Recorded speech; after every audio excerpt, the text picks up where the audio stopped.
Саламатсыздар, баарыңыздарды атайын убактыңыздарды бөлүп келгениңиздер үчүн чоң рахмат.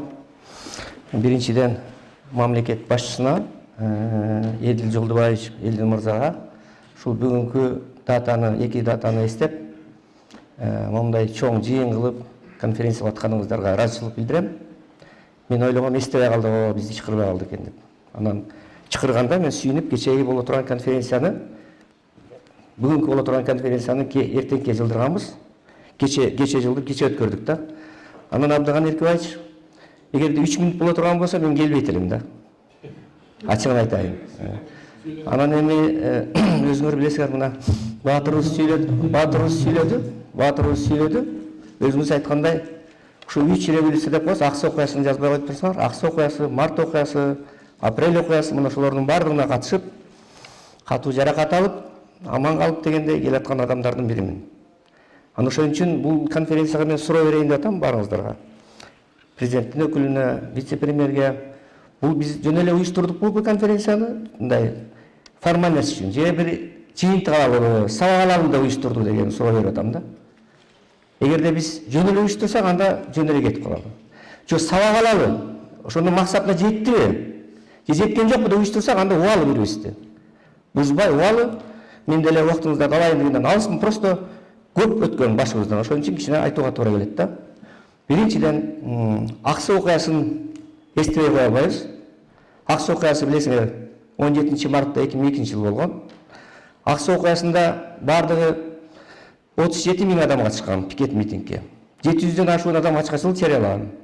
6 аксылык каза болгон. 22 күндө ачкачылыктан, саясий ачкачылыктан Шерал Назаркулов каза болгон. Ошентип аксылыктар чыккан, миңдеген адамдар көтөрүлүп чыккан. Абдаганов айкем жакшы билет баарын. Ошон үчүн Аксы окуясы болбосо, баягы элден көчү кылтайып, үзөңгүдөн буттайып деп акайып, анда кетпейт болчу. Аксылыктар чыгып, революция кылып, адамдар өлүп, ошол жерден катуу саясий баа берилип Аксыга, моюндарын алып, кесилип талайы, бизди камагандардын бардыгы. Анан мына ушул Март окуясы келди. Жаштарды арасы алып келиптирсиңер, жаштарга айтып коеюн. Ал эми Март окуясында болсо, 4 марттан баштап администрациянын баардыгы, райондук администрациянын баардыгы кызматтан кетишкен. Ээлеп алган элдердин баары жерин. Акай 2000 жылдарда кетиш керек болчу. Ал 2000 жыл эле кетип, эмесин өткөрүп керек болчу. Ал кайра мына байекө узартып 2005-ке чейин туруп алды кайра, мыйзам эмесин кызматка туруп алды. Ошон үчүн аксылыктар чыгып, үйгүлөнүп, кландык, авторитардык режимге каршы жүрөбүз деп көтөрүлүп чыкканбыз баарыбыз. Ошентип атып мына Март окуясы ошону менен чыкты. Авторитардык режим жоюлуу, кландык режим болбосун деп. Анан Март окуясында ошентип Март окуясы болду. Март окуясы эмне болду? Март окуясы болду, революция болду, ачты, ишке ачты. Анан сразу Бакиев келди, Бакиев ошол эле кландык режимди баштады. Ал дагы өзгөртүп алды. Ошентип менчиктеп алды, кландык режим эметип кетти. Эмне үчүн мен айтайын дегеним, Акаевдин 3 чоң кемчилиги бар. Президенттерге тийишпей эле деп бир окумушту чыгып атпайбы? Президентке тийишпей кое албайбыз. Ал тарых. Акаевдин эң чоң катасы аксылыктарды аттырганы. Өз атпаса дагы ошол Акаевдин доорунда атылды.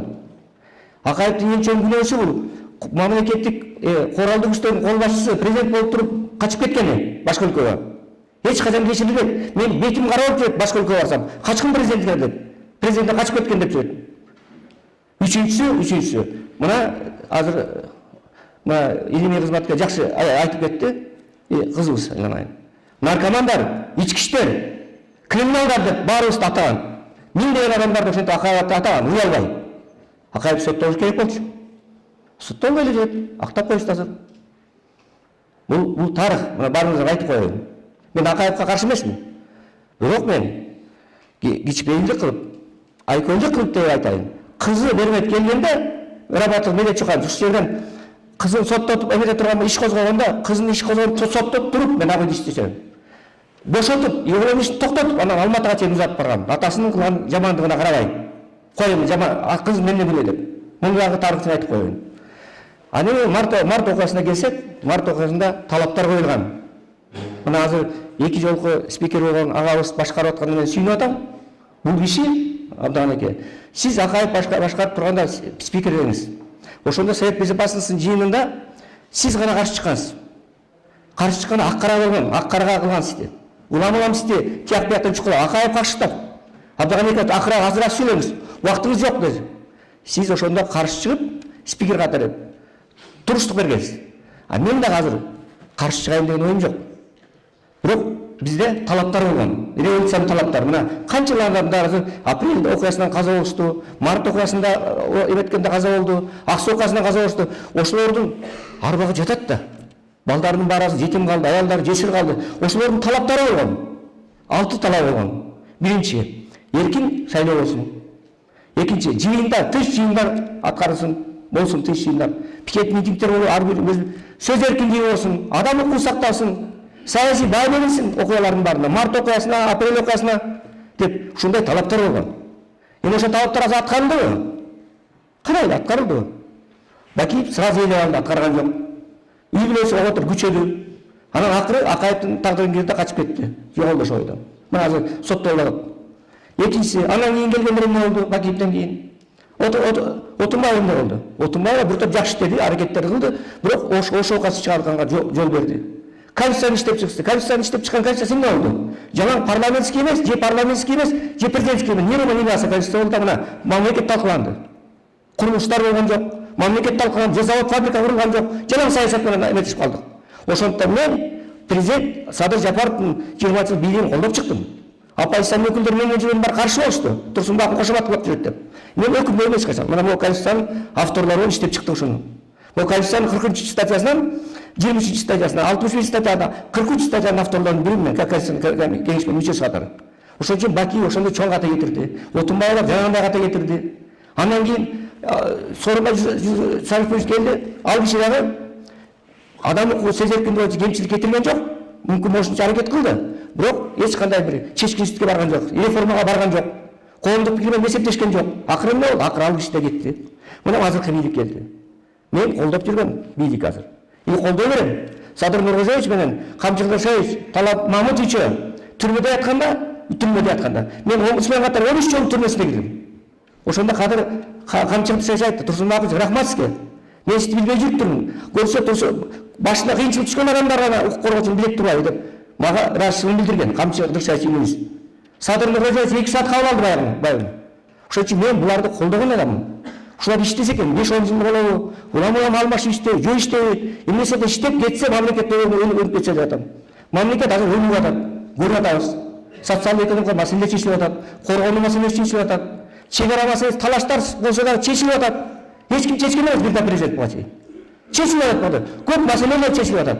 Иштеп атат, социалдык маселе чечилип атат. Аны көз эле көрүп адам болсо көрүп атабыз. Көп маселе бар. Бирок экинчи багы бар. Мына президент өзүн айтты мына. Мына экинчи багы өзүн айтып жүрөм муну. Жаман жакшы көрүнүп жүрөбүз. Адам укугу, сөз эркиндиги, демократия маселесинде чатак. Мына азыр окумушта айтып кетти кызыбыз. Ушул бийлик, ушул адам сага албаган бийлик, ары сазга батып барат, улам сазга батып барат дейт. Анан дагы бир окумушта айтып кетти, кул элөөчүлүк менен кулдук сезим менен жашай албайт кыргыз дейт. Туура айтты мына. Мына туп-туура айтылат.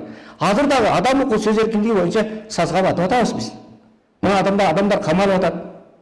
Мына бир жигит болсо чыгарып ийди чет мемлекет жүрүп азыр бийликти шоолап атат, каралап атат бир жактуу. Башкалар болсо мына кемпир боюнча камалды эле президент айткандай чыгарыла. Булардын күнөөсү жок деди эле. Чыгарды, эми кайра дагы сот менен сүйлөп атат эки жака. Башка маселелер дагы эметип атат. Мына журналисттер камалып атат мисалы. Бул маселе боюнча дагы. Мына кече Камышай деген кызыбыз аны камап салды. Жанагы Темирлан деген жигит шайлоо боюнча эч ким камалбайт, кандидат болгон. Ал камалып жатат канчадан бери. Мындай болбойт да. Мен ойлойм, башка жагынан жакшы, бирок адам укугу, сөз эркин, демократия жагынан биз мурдагылардын аталарын айта алайлы. Мен күйгөн адам, тууган күйдүрүп айтат дейт. Күйдүрүп айтып атам мына. Мына бүгүн конференцияда пайдаланып, бир эме чыгаралы ушундан, жыйынтык чыгаралы. Резолюцияны кече айтты балдар.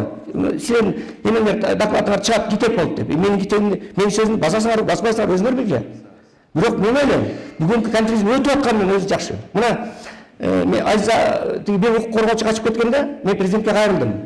Президент, урматтуу президент, ошол укук коргоочу келсе коомдук кылбайсыңар десем, жок келебезин, чачы да түшпөйт деди. Биз укуктук мамлекетти курабыз, демократиялык мамлекетти курабыз деп президент айтып атат. Жакшы. Бирок сөзү менен иши тал келиш керек. Айтканы жакшы, бирок ошону куралы да. Мына Абдыган экем канча күрөшүп биз менен. Эне тиги канча эмгек кылды, адам окуду. Мына Эдил Жолдубаев. Мен башым жарылып, Акаевден уурдап кеткенде. Мен жеңеси менен жүрүп, мен үчүн күрөшүп, Турсунбек Байкени таап бергиле. Мен ал үчүн күрөшөм деп жүргөн жигит болчу мына. Мен азыр бийликте отат. Жаман эмес, аракет кылып атат, президентке жардам берсин. Мен эч кандай оюм жок. Жаман оюм жок. Мен бийликти алайын деген оюм жок. Бирок деген чындык болсун. Бизде чындык болсо, bir hakikatlik bolsa, adamı töylenmese, söz erkinliği töylenmese, adamları korkutkan bolбойт да. Жаңағы чегара боюнча bir депутат чыгып сүйлөп койсо, аны баса калат. Ол кандай болот? Аны мушташып атасың, тигинтип атасың дейт. Мушташпагандар жок азыр. Саясатчынын баары туура Абдыган бүт мушташты. Мына бул ишин Султанов деген эмес, иши спикер болгон Марат Султанов менен Текебаев баштап, деле мушташпаган адам жок саясатчылардын ичинен. Бир мушташып жүрөт бардыгы. Анан бирок ошонун баарына чукуй берген болбойт. Ele işten yenilet deyip. Yenilet deyip. Güneş kesken barma var deyip. Ошон мен айтып атам, Эдил Жолдубаев өзүмө да, өзүбүзгө дагы. Президентибизге айттым, улуттук жыйын кылыш керек.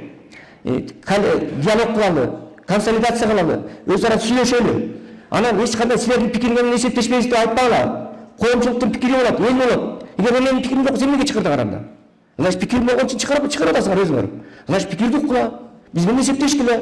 Эмнесе болсо дагы диалог кылалы, президентке жардам берели. Мына дүйнөлүк аренаға чыгып атат. Бүт кошуналар менен жакшы мамиле түзүп атат. Мамлекет көтөрүлүп атат. Көтөрөлү барыбыз, жардам берели. Анан өзүнүн менен президент Ак үйдүн президенти эмес да. Администрация. Президент жалпы эл тарабынан шайланган президент. Бир президент жалпы эл тарабынан шайланды. 80%. Бир дагы президент Акаевден вакит тандай ала алган жок. Бирөө түндүктөн алды, бирөө түштүктөн. Бул киши толугу менен алды. 80%. Түндүк түштүгүнө карабай. Аны ушул президентибиз сакташыбыз керек. Анан мына кече конференция өткөрдүк, конференцияда айтты элдин баары. Эң чоң нерсе азыр эмне деди? Мына уатты. Силер бир эксперт бар администрациядан. Кошоматчылык деди. Аппаратты иштегенде кошомат токтоткула. Айтып атам, бийлик иштегенде токтоткула президентти, төрөмө чака бурбагыла. Айланайын президент баланча укмуш деген токтоткула. Силердин кошоматыңарга президент зарыл эмес. Бийликти сакташ үчүн кошомат токтотот. Эң эле бардык аракетти азыр бир айтып атчы Илимпос. Мен бардык бийлик менен иштешип атам дейт. Туура. Кошоматчылык иштешет да бардык бийлик менен. Кошоматчылык иштешет. Анткени любой мен жака барса кошомат кылат, иштешет конечно. А мисалы мен иштеше албайм, кошомат кыла албайм. Анткени мен иштешпейм, жүрөм, кыйналсам да жүрөм. Ошон үчүн бул жерде кошомат эң жаман нерсе мына кече элдин баары чогулуп курулушту өткөрдүк. Чирик онлайн. Ошондо элдин баары айтып коюңуз, ертең сүйлөсөңүз, кошоматчы токтосун деди. И так биз президент жакшы көрөбүз деди. Кошомат кылгандарды токтотсун деди. Жагын постторду токтоткула деди. И так президент силердин кошоматка мажбур эмес. Ошон үчүн бүгүнкү кылган жыйыныңыздарга мен аябай ыраазымын. Эмнеси Абдыганов айтып башкаратканына да ыраазымын. Эдил Жолдубаев өзүңүзгө чоң рахмат. Эмнеси болсо да биздин арабыздан чыккан лидерсиңер. Ошо демократиянын адам укугунун аркасы менен Эдил Жолдубаев азыр иштеп атат. Президентке жардам берип атат. Мен колдойм, көп жакшы жактарын колдойм. Ишиңиздерге ийгилик каалайм. Рахмат.